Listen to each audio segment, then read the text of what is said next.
जो सनातनी है उनके भीतर एक बड़ी जागरूकता लगातार दिख रही है। अब लोग धर्मांतरण का बहुत बड़े स्तर पर विरोध कर रहे हैं, गांव-गांव में लोग इकट्ठा हो रहे हैं। चाहे वो जैसा कि एक बहुत सामाजिक बुराई है, शराब की बात करें, उसका विरोध करने लगे हैं। तो जिस तरह की जागरूकता लगातार ग्रामीण क्षेत्रों में विशेष रूप से दिख रही है, ये कितना अच्छे दिन का प्रतीक है आपको लगता है? किस तरह का बदलाव आप खुद महसूस कर पा रहे हैं, जो सनातनियों का जो जागरण लगातार देखा जा रहा है उसको?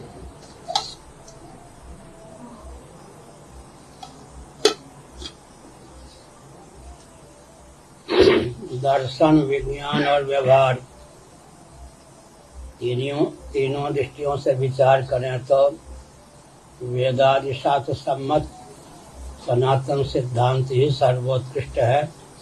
इस रॉकेट, कंप्यूटर, एटम, मोबाइल के युग में भी सनातन धर्मियों का वेदादि शास्त्र सम्मत भोजन, वस्त्र, आवास, शिक्षा, स्वास्थ्य, यातायात, उत्सव, त्योहार, रक्षा, सेवा, न्याय और विवाह का विज्ञान सर्वोत्कृष्ट है।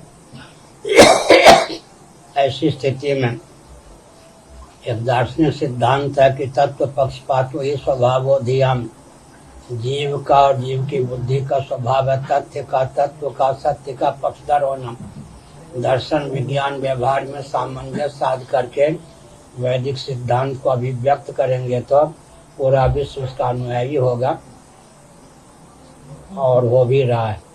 नारायण महाराज जी प्रणाम। मैं प्रमोद विष्णु, मीडिया 24 न्यूज से, रायपुर से। ये जो पश्चिम बंगाल के संदेश खाली में जिस प्रकार से खबरें सामने आई है कि दलित महिलाओं के साथ जो अनाचार की घटना हुई है, और शाहजहां जो आरोपी है वो टीएमसी का नेता बताया जा रहा है, माना जा रहा है कि टीएमसी जो सरकार है उसको समर्थन दे रही है। ऐसा है कि अवांछित तत्व को कोई भी प्रश्रय दे, सर्वथा मानवाधिकार की सीमा में वंचित, उसका समर्थन नहीं किया जा सकता। मातृशक्ति का शील सुरक्षित रहे, हमारा दायित्व होता है। सनातन वर्णाश्रम व्यवस्था की विशेषता रही है कि शिक्षा, रक्षा, अर्थ और सेवा के प्रकल्प संतुलित, मातृशक्ति का शील सुरक्षित, बिना परिवार नियोजन, गर्भपात की जनसंख्या भी संतुलित। सनातन सिद्धांत के प्रति अनास्था उत्पन्न की गई स्वतंत्र भारत में उसी का यह विस्फोटक परिणाम। महाराज जी, मैं हेमंत शर्मा हूँ, स्वराज एक्सप्रेस से, रायपुर से। ये धर्मांतरण छत्तीसगढ़ के कई इलाकों में होती रही है। अब सरकार बदली है, धर्मांतरण को लेकर कानून आने वाली है, नए कानून, कैसे देखते हैं इसको? गरीबी पालते हैं राजनेता, लाभ उठाने देते हैं क्रिश्चियन तंत्र।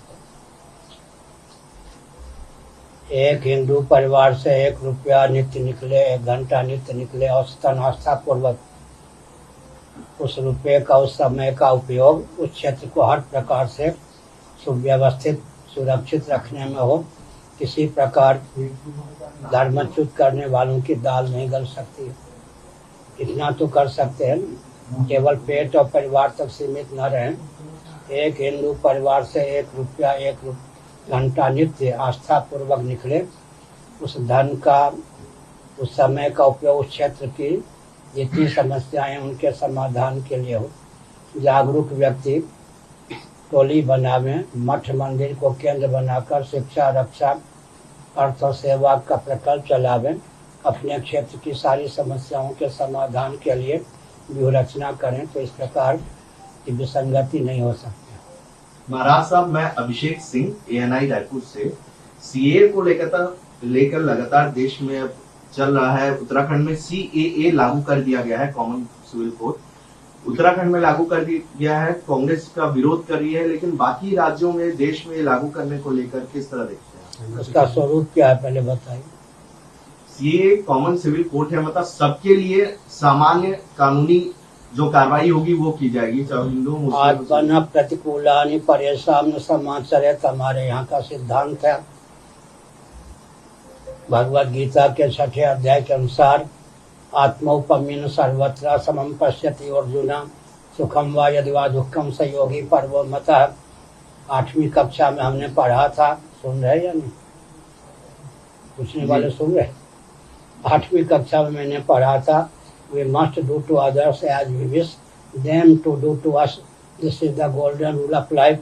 जैसा व्यवहार हम दूसरों से अपने पे चाहते हैं, हमारी बुद्धि की बलिहारी है कि दूसरों के प्रति वैसा व्यवहार करें। महाभारत में इस तथ्य को उद्भाषित किया गया है कि एक हिंसक भी दूसरों से अपने प्रति अहिंसा की भावना रखता है। एक झूठ बोलने वाला भी दूसरों से अपने प्रति सत्य भाषण की भावना रखता है। एक चोर भी दूसरों से अपने प्रति चोरी की भावना रखता है। एक व्यभिचारी भी दूसरों से अपने प्रति अपनी बहू बेटी के प्रति सदाचार संयम की भावना रखता है। एक लुटेरा परिग्रही भी दूसरों से अपने प्रति अपरिग्रह की भावना रखता है। उसका दायित्व है कि जैसा व्यवहार वो दूसरों से अपने प्रति चाहता है वैसा व्यवहार समाज के लिए करे, अन्यथा उल्टी पड़ जाएगी।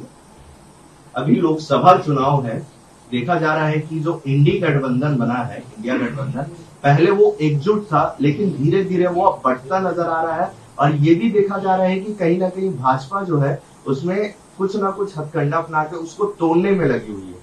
इसको किस तरह देख रहे हैं? क्या ये सत्ता लोलुपता दूरदर्शिता के चपेट से राजनीतिक दल का मुक्त होना कठिन। चुनाव की प्रक्रिया में सब होता ही है। कांग्रेस अगर केंद्र में होती तो भी ऐसे ही करती। सत्ता लोलुपता दूरदर्शिता राजनीति का पर्याय है भारत में, विश्व में। ये लोकतंत्र की हत्या नहीं है कि एक पार्टी सरकार बनाने के लिए इस तरीके का चीज करिए? ऐसा है कि जिसको राजतंत्र कहते हैं उसके अंतर्गत लोकतंत्र प्रजातंत्र था। महाभारत का अनुशीलन कीजिए। मंत्रिमंडल में 4 शिक्षाविद ब्राह्मण हूँ, 8 रक्षाविद क्षत्रिय हूँ, 21 अर्थवेत्ता वैश्य हूँ और कुटीर उद्योग लघु उद्योग सेवा और श्रम के प्रकल्प को चलाने वाले 3 शूद्र हूँ, एक सांस्कृतिक मंत्री हूँ। जिसको हम राजतंत्र कहते हैं उसी में लोकतंत्र समाहित था। जिसको आजकल लोकतंत्र कहते हैं वो तो उन्माद तंत्र है लोकतंत्र के नाम पर। चुनाव की प्रक्रिया ही ऐसी है जिससे व्यवस्थित शासन तंत्र प्राप्त होती थी। क्षत्रिय संन्यास के अतिरिक्त 3 आश्रमों में अधिकृत किए गए रक्षा का दायित्व उनके ऊपर था।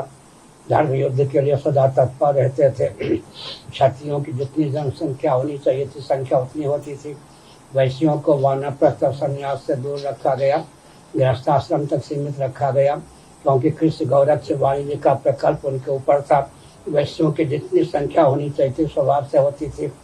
शूद्रों से कहा गया कि अगर आप भी गुरुकुल का वानप्रस्थ आश्रम का संन्यास आश्रम का दरवाजा खटखटाएंगे तो सेवा और श्रम के प्रकल्प संतुलित नहीं रह जाएंगे।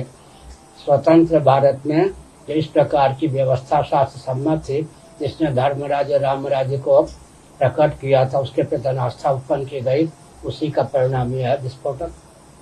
इतनी चिड़िया उड़े आकाश जा रहा है धरती के पास।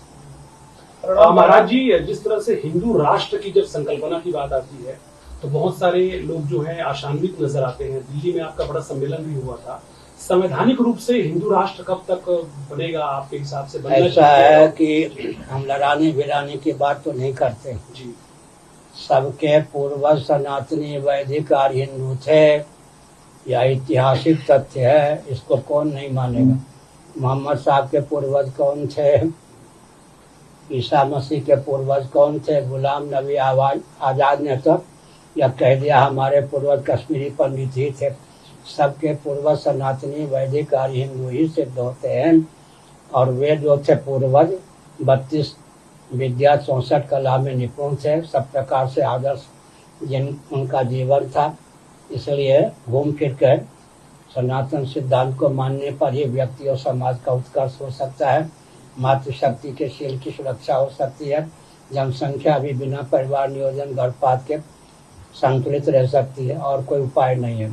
America, Britain, Germany, Japan, France, जहाँ परंपरा से वर्णाश्रम व्यवस्था विलुप्त है वहाँ लाचारी है। कृत्रिम ब्राह्मण बनावे, क्षत्रिय बनावे, वैश्य बनावे, शूद्र बनावे।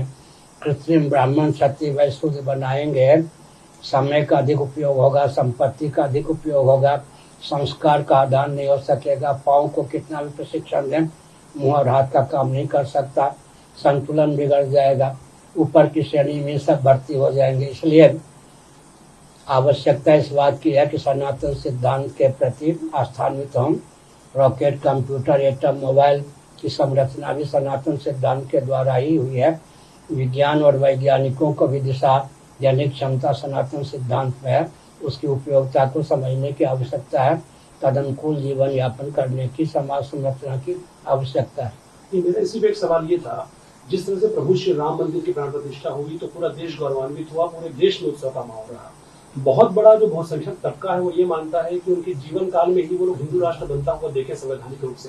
तो क्या ये संभव लग रहा है आपको? इस बहुत सारे बुजुर्ग लोग भी हिंदू कहते राष्ट्र की हैं। आवाज कहाँ से बुलंद हुई? मत से ही ना, गोवर्धन मत से। तो हमको संभव नहीं लगता, हम क्यों बोलते?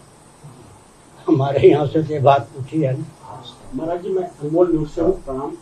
गौ सेवा और गौ रक्षा के बारे में आप क्या कहना चाहेंगे? ऐसा है कि पृथ्वी को धारण करने वाले जितने तत्व हैं उनमें गोवंश का प्रथम स्थान है। सबको विकृत और विलुप्त विकास के नाम पर करने की योजना है, करने का अभियान है। उदाहरण के लिए स्कंद पुराण माहेश्वर कुमारिका खंड अध्याय 2, काशी खंड अध्याय 2, गोभिर विप्रैश्च वेदैश्च सत्यभिः सत्यवादिभिः अलुब्धैर दानशीलैश्च सप्तभिः धार्यते मही।